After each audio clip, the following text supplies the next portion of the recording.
Hello and welcome to Joy News at 6. The news is live on Joy 99.7 FM and hits 103.9 FM in Accra. In Kumasi, we're on Love 99.5 FM and over 30 affiliates across Ghana's 16 regions, including ATL FM Cape Coast, Might FM Tamale, Bewa Radio Yendi, and Nkiligi FM Bole. Get radio, TV, and online content on the myjoyonline.com interactive app for Android and iOS devices. Coming up, former EC boss Kwejo Farijan raises alarm over the alleged use of national security personnel in perpetration of electoral violence as it questions the collation of presidential election results through regional centers when it continues to spark confusion. But what is even worrying, allegation of the involvement of national security personnel in election violence. I'm afraid this is very serious and foreboding for our democracy. We have details, plus he backs calls for the amendment of the Constitution, and he says some institutions are becoming structures of dubious integrity. Also in this bulletin, NCC lashes out at citizens for the rise in monetization of politics, saying politicians cannot be blamed entirely for vote buying. But today, as we speak, we also know that the citizens actively demand money to vote. That is the truth. So it is not just a politician's problem. Also in this bulletin, Ghana Journalists Association demands prosecution of NPP supporters who assaulted a Cape Coast-based reporter. We have details as the GJ issues ultimatum to the police and governing NPP to bring culprits to book and ensure laws on press freedom are respected. We hereby serve notice that if by close of Friday, January 12, 2024, these demands have not been met, we shall advise ourselves accordingly. Colleagues, it is unfortunate that we have begun the year on this barbaric note. But as we have already served notice, we shall fight back with every weapon we can marshal in our industry to repair the attacks on journalists as we go into election 2024. In business, government urged to implement a long-term plan for servicing its debt after its external debt has been restructured. We've got details on the Joy Business Report. And Musica is making a case for you to listen to jazz music. We'll tell you why. Music it's a difficult thing to push worldwide. But the thing is, once you are, very good in jazz, you can play anything else. These are more with me here, Mamiesi Nyamiche Thompson. This is Joy News, independent, fearless, and credible journalism. Former chairman of Ghana's Electoral Commission, Dr. Kwejo Farijan, is raising alarm over the alleged use of national security personnel in orchestrating electoral violence. He's been speaking at a Constitutional Day lecture to mark 31 years of Ghana's Fourth Republic.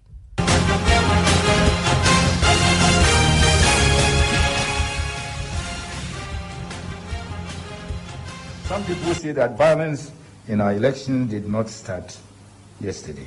But instead of decreasing over the years, it appears to be increasing in both numbers and intensity. If our two major political parties are to be believed, they no longer have militia. If they are to be believed, allegation of the involvement of national security personnel in election violence. I'm afraid this is very serious and foreboding for our democracy. Reason, I consider the setting up of regional collation centers in our presidential election to be a retrogressive step because it increases the number of points at which results can be manipulated. Mr. John backed calls for the amendment of the Constitution, noting that some state institutions are becoming structures of dubious integrity. Unfortunately, some of our key institutions are becoming institutions of dubious integrity. Increasingly, candidates who lose elections are alleging manipulation and refusing to accept the results. By and large, we have not been able to diffuse the principles of democratic behavior widely into our society. And there is a general lack of predictability in social life, which is a disincentive for proper behavior. He also criticized the growing impunity with which politicians buy votes openly against the dictates of the law. What we have now looks like an open market where candidates can freely buy votes and citizens can freely sell their votes in broad daylight, while we all look on seemingly unconcerned. But it is a shameful spectacle, because vote buying and vote selling are unlawful, and they undermine two important principles that underpin our democracy. While still on elections, the National Commission for Civic Education is lashing out at citizens for the rise in monetization of the country's electoral process. According to the chairman, politicians cannot be blamed entirely for the institutionalization of vote buying in the nation's body politic. Speaking at a ceremony to commemorate the Constitutional Day in Accra, Chairwoman Kathleen Addy called on Ghanaians to unite in the fight against the vote buying syndrome. We need to be honest with ourselves that yes, maybe the politicians started this trend, giving handouts here and there. But today, as we speak, we also know that the citizens actively demand money to vote. That is the truth. So it is not just a politician's problem. It is all of us our problem.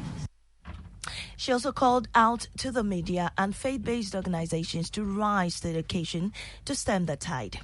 Media are partners from the faith-based organizations.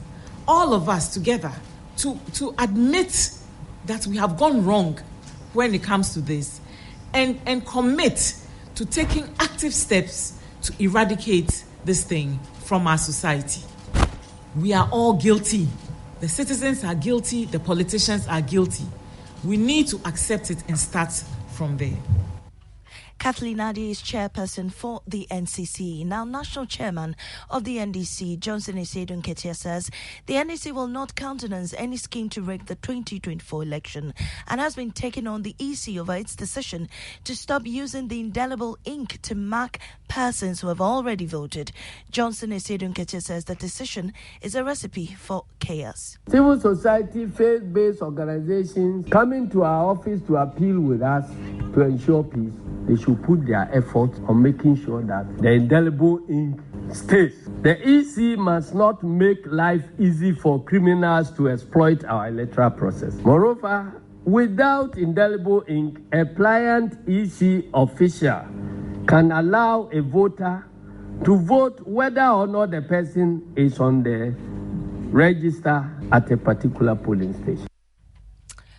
Now, the president of the Ghana Journalists Association, Albert Kwabena Jumfo, has charged the Attorney General, New Patriotic Party, and the police to prosecute perpetrators and individuals who assaulted the Cape Coast-based radio station Cape FM.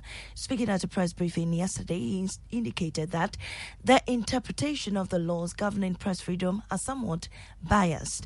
He believes the appropriate authorities must ensure the right thing is done to ensure an incident-free election. We raise issues and exercise our displeasure on the use of two obnoxious laws, which seems to criminalize free speech, which are merely defamatory and can be dealt with under the civil remedies. For the avoidance of doubt, we are referring to Section 76 of the Electronic Communications Act, 2008, Act 775, and similarly, Section 208 of the Criminal and Other Offences Act. We are therefore, by this presser, calling on the government, especially the Attorney General and Minister of Justice, to take steps by initiating a process to repeal these obnoxious laws. Now to the OT region. Schools in Nkwanta are reopening today after weeks of closure. The OT Regional Education Directorate announced a reopening of all basic and second cycle institutions in the area. This comes after, tribal conflicts between some three tribes, which clashed over disagreements in performing rituals for its 2023 annual Yam Festival. The clash claimed 13 lives and also left many injured. The situation forced parents to withdraw their wards, prompting the Regional Security Council to close down schools. But after a long closure, the Regional Education Directorate is working with the Regional Coordinating Council to ensure academic activities resume without any hindrance. My colleague Maxwell Agbaba has a statement from the Regional Directorate and tells us more. Well, the Regional Education Directorate is closely coordinating with the RCC to monitor the situation in Kwanta Township and ensure the safety of both students and staff. Meanwhile, it's requesting the municipal director and the heads of the affected senior high schools to promptly implement measures to communicate to management, staff and students to return to work at the earliest possible time. The second cycle schools have been directed to immediately resume along with the reopening of all other SHS, SHES by Wednesday, 3rd January 2024, and the basic schools should also reopen on Tuesday, 9th January 2024. That's today. Thank you, Vice. Now, the president, Bessa Simons, said this at the launch of the Jazz Foundation in Accra.